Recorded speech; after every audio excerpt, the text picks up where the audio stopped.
Halo teman-teman, kabarnya baik kan? Kali ini saya akan mengupdate berita sorot publik terkini. Hari ini kita akan menyoroti sebuah isu krusial yang menyelimuti proyek kebanggaan Ponorogo. Monumen Reok dan Museum Peradaban di Kecamatan Sampung, Ponorogo bukanlah proyek biasa.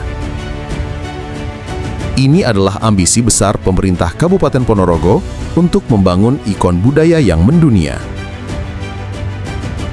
Proyek ini telah direncanakan dengan total anggaran fantastis, mencapai 164 miliar rupiah. Dan dana ini tidak main-main, sebagian besar berasal dari anggaran pendapatan dan belanja negara, APBN.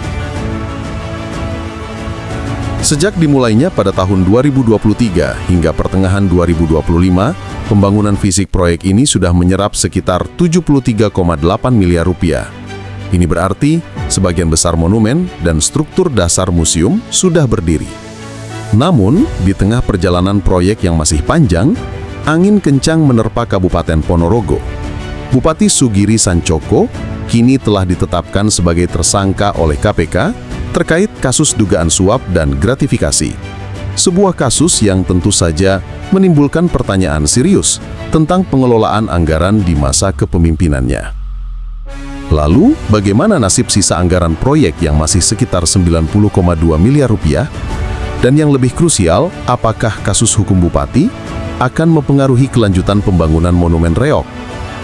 Penyelidikan KPK dikabarkan juga mendalami aspek-aspek anggaran proyek di Ponorogo, termasuk potensi penyelewengan dalam proyek-proyek strategis.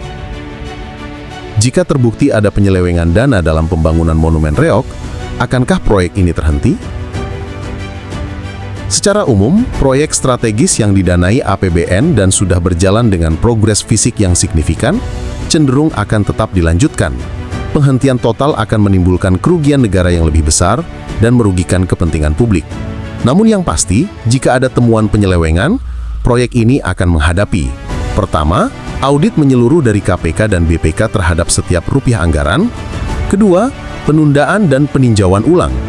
Jadwal bisa molor akibat proses audit, peninjauan ulang kontrak, dan penyesuaian administratif. Ketiga, pengawasan ketat. Sisa anggaran kemungkinan akan dikucurkan dengan mekanisme pengawasan yang jauh lebih ketat dari pemerintah pusat, mungkin melibatkan pelaksana tugas bupati atau pejabat sementara. Pemerintah pusat dan provinsi akan memastikan roda proyek terus berjalan, namun dengan jaminan transparansi dan akuntabilitas yang lebih tinggi.